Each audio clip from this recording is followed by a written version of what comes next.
Sveiki drifto entuziastai. Šiandien pasinersime į įspūdingą 2023 metų Lietuvos drifto pasaulį. Prisiminsime, kokie įsimintiniausi momentai įvyko, bei kas padarė 2023-uosius išskirtinius. Taigi, pradėkime.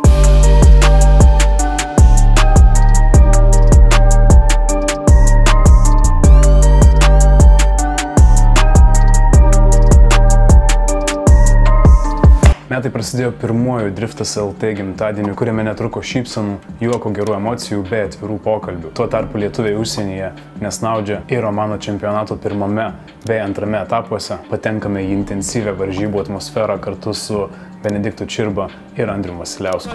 BMW wheel to wheel. Bertans is not missing as Vasiliauskas goes to the wall. Bertans waits for the transition, times it. Ir būtent ten antrame etape Benediktas laimi pirmąją vietą. Vasario mėnesį lietuvišką driftą pasiekė pokyčiai, naujojo drifto komiteto pirmininku išrinktas Grūzdas, seniesiems drifto žmonėms dar pažįstamas kaip Tomas Grūzdys. Laimėtojui mes dovanojam progą važiuoti į Japoniją ir mokytis drifto Japonų šalyje, iš kur kilo tas driftas. Oman International Drift Championship trečiasis etapas, Benediktas Čirba kvalifikuojasi pirmas su 93 taškais. He is sitting top of qualifying with a 93. It's Benediktas Čirba, and we know this is just a fun celebratory pass of the track. He is throwing it in hot. Look at this from Čirba. Absolutely lovely initiation. Getting away too early from zone 1, but gets it back out onto the line for clip 2. Čirba now throwing it out wide, bringing it all the way out to the wall there at zone 3. This is a lovely run from Čirba so far. Bet tokio rezultato neužtenka ir tiek Benas, tiek Andrius top 8 kovose keliauja namo. Jo persimetimai greitesni, užmuštas suvedimas, šiek tiek ne taip automobilis valdėsi, tai lėktai priekis pasileido, pastabdžiau ir tuo metu jisai pabėgo. Spėkit, kas buvo. Kas. Metalas sulūžo. Kovo mėnesį treniruotis Marijampolės Drift arenoje tapo įvykių epicentru.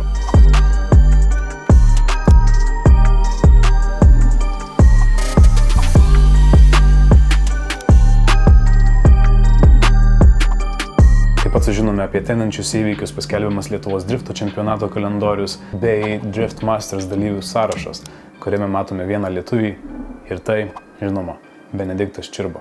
Taip pat Lietuvos automobilių sporto federacija paskelbė, kokie atnaujinimai šiemet bus matomi Lietuvos drifto čempionate ir be visų smulkių pakitimų, sakyčiau, ryškiausias buvo automobilių žymėjimas.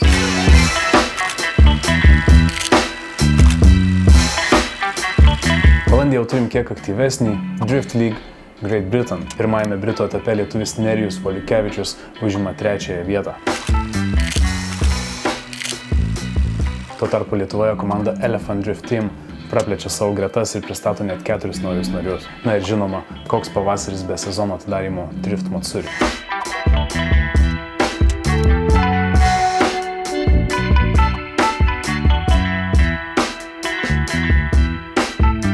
Kol mes Kuršėnuose atidarinėjom sezoną, Drift Happens komanda turi savo planų ir iš Vengrijos parsivežo net 2 taures.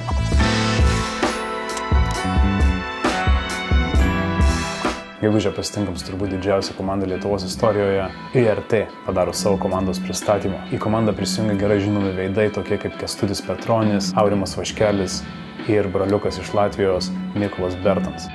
Taip pat dėmesio centre visą gegužės mėnesį turim Andrių Vasiliauską, kuris ne tik laimi pirmąjį Pro lygos etapą, bet ir pristato savo naująjį bolidą BMW G82.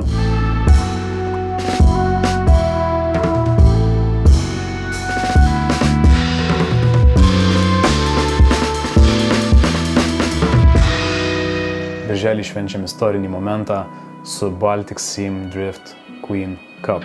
Baisiai ilgas pavadinimas. Ir tai yra pirmosios išskirtinės varžybos moterims. Kartais pagalvoju, kiek kelionių galėjau nuvažiuoti, kiek batų galėjau nusipirkti, kiek galėjau ten kailinių ar dar kažko. Tikriausiai aktualu merginoms. Taip, iš tikrųjų, tikrai mano biudžetas eina labai daug į automobilių sportą ir rūbam aš niekada neišlaidavau, jokių prabangių tašių negaliu sau leisti dėl to, kad viskas eina padangom. Taip pat trečiasis Lietuvos Pro lygos etapas Kuršėnuose baigėsi Simo Kvietkausko triumfu. Po daugybės one more time bandymų jis šiandieną yra kiečiausias Simas Kvietkauskas. 2023 metų Liepą mus lepina ne tik gerų orų, bet ir įvykių gausa. Alytuje Dainų slėnyje įvyko Street ir Semi Pro lygų etapai. Semi Pro lygoje Pirmą vietą iškovojo pats jauniausias varžybų dalyvis, 13-metis Gustas Valainis iš Klaipėdos. Na, o Street lygos 3 etape pergalę švenčia Andrius Juškevičius iš Elephant Drift Team.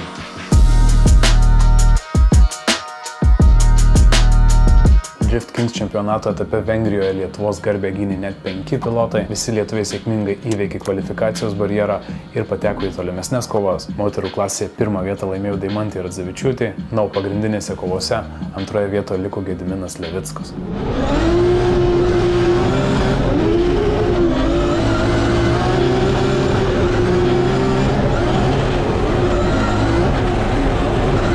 Mėnesio pabaigoje Molėtuose taip pat įvyko 4-asis Street bei 3-asis Semi-Pro etapas. Streetą laimė Aivaras Maciulevičius, Semi-Pro Vilius Laukys. Kodėl paminėjau Molėtus? Nes bent man pats įsimintiniausias Semi-Pro momentas tai Viliaus 350Z galinio buferio ir blokų. Toks santykis. Ir šiaip Molėtai kasmet pasižymi savo krešų skaičių. Tai palieku kelis įsimintinesnius.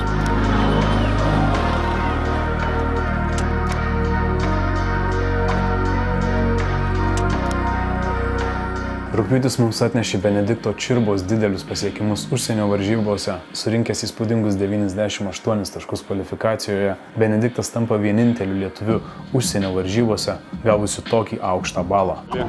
Jau ten į paskutinius klipinus būk atsargiai, nes tikrai padangų nebus. 94 on the board at the moment for Benedictus. It's only 6 points. It's only 6 points he needs. I mean, you're sitting next to 3 robots that don't want to give 6 more points away. I'm willing this into existence. Here we go. Go. It's through, and this is nice. Wheel on the line, bumper onto the wall that actually flicks the tailgate of the car there on initiation now. As Benediktas Čerba, the Lithuanian, goes right to the edge of the circuit, and this is nice. This is very smooth. He's in outside zone 4, and he's deep, and he's on the wall, and it looks absolutely. As Čerba goes to the wall once again, very clean, very technical from Čerba. Wow, it has the X factor too. It's a contender. It's a contender. Kaip jautiesi? Bus daugiau. Žiūriu pakartojimą. Jaučiuosi gerai, nebent atims už rankinuką ant persimetimų. Šiaip gerai susižiūrėjau. 9-8. Antras. Wow! Yeah! Va šitaip! Maladės. Yes! Deja, aukšto kvalifikacijos balų Benediktui neužtenka ir top 16 kovose jis nusileidžia drifto legendą iš Japonijos Naoki Nakamura. Rugsėjis taip pat pilnas įvykių. Įvyksta turbūt pats didžiausias istorijoje drifto renginys – Drift Masters finalinis etapas Varšuvoje, Lenkijoje, Narodovis stadione talpinančiam daugiau nei 55 000 fanų.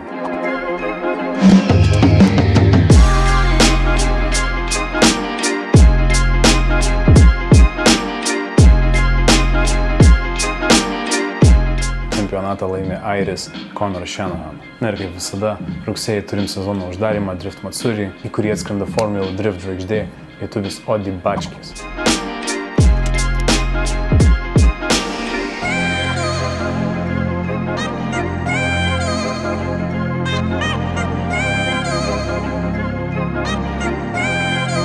Na ir mėnesio pabaigoje Sandra Janušauskaitė dar kartą įrodo, kad savo tikslų jis siekia, nugalėdama Latvian Drift merginų įskaitoje. Spalio mėnesį lietuviai vėl keliauja į Drift Kings čempionatą, kuriame Sandra laimi Drift Queen titulą, o Gediminas Levickas Drift Kings čempionato bendroje įskaitoje užima 3. vietą. Už Atlanto mano jau prieš tai minėtas lietuvis Odi Bačkis Formula Drift čempionate net po 8 etapų lipa ant pakylos, užėmęs 2. vietą ir maždaug tuo pačiu metu Lietuvoje turbūt kiekvienas automanas lietuvis savo draugams siunčia screenshotus su Nemuno Žiedo Facebook'o įrašais apie ten pradėtus asfalto remonto darbus. Net pačiam Nemuno Žiedui sunku patikėti. Na ir metus uždarome visuotiniu drifto susirinkimu, bei jau po truputį tradiciją tampančių Drift Reunion renginių. Drift Reunion buvom ir mes padarėm trumpą apžvalgą. Jeigu jos dar nematėt, galite pažiūrėti paspaudę ant raidelės kažkur va šitam kampe. O kol mes linksmai leidome laiką Kaune ir su bendraminčiais diskutavom apie ateities planus, Benediktas Čerba užsienyje toliau garsina Lietuvos vardą, šį kartą Taivane. 来自立陶宛，驾驶着一台立陶宛的 GK 厂车。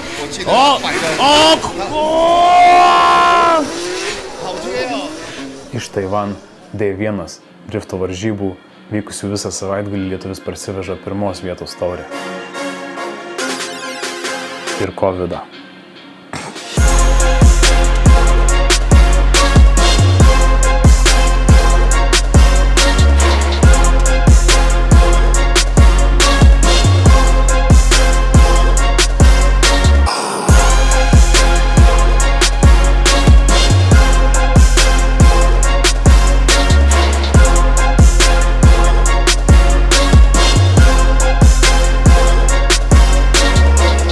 Maždaug tokie buvo 2023 metai, smagu visus įvykius prisiminti. 2024 metų pradžio kol kas dar daug nieko neatnešė. Ryškiausias įvykis turbūt Justo Furmanavičiaus kaip naujo drifto atstovo pasveikinimas į Lietuvos drifto komitetą.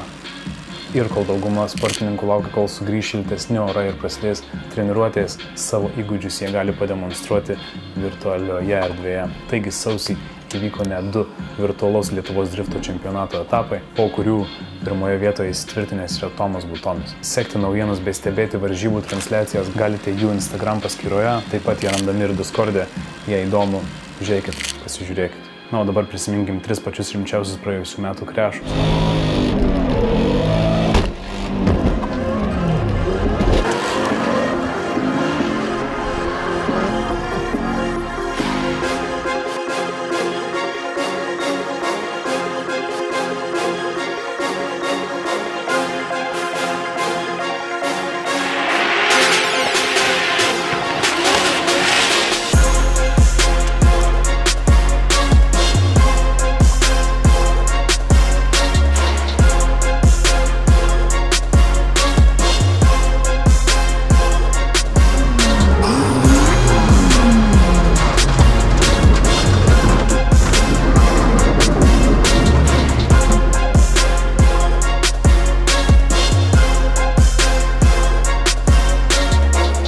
O jeigu ir jūs, kaip ir mes, norit turėti kažkiek išskirtinesnį bildą ir nenorit, kad tas automobilis prieš tai būtų pabuvojęs top 3 krešuose, tai prieš įsigydami tokį automobilį būtinai patikrinkite jo istoriją Car Vertical. Galbūt jūs norit būti kaip tas bičelis Alytuj ir važiuoti su Audi, įsivedat į Car Vertical ir matot, kad Audi prieš tai buvo tikrai neblogas sumuštinis. O gal ieškot kažko labai išskirtinio, visada galima įsigyti Porsche 911 ir ją paleist driftui. Aišku, vėl svarbu prieš tai nebūtų buvęs sumuštinis.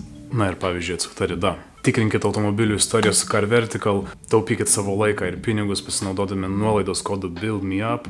Nuorodą taip pat paliksiu šio video aprašyme, ataskaitoms gausit net 20% nuolaidą.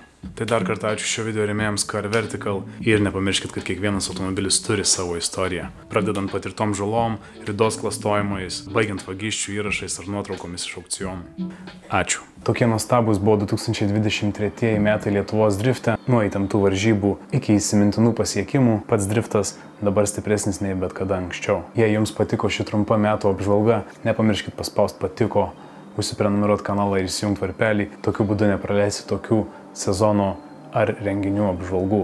Pakomentuokite, kokią svarbią naujieną pražiopsojau ir ji liko nepaminėta. Na, o šiam video pasiruošti padėjo Driftas LT, tai labai informatyvus kanalas, jeigu dar nesekat, siūlyčiau pasekti. Epizodą pabaigsim pačiais juokingiausiais praeito sezono videkais, tai tiek šiam kartui ir pabandom pasimatyti maždaug po mėnesio.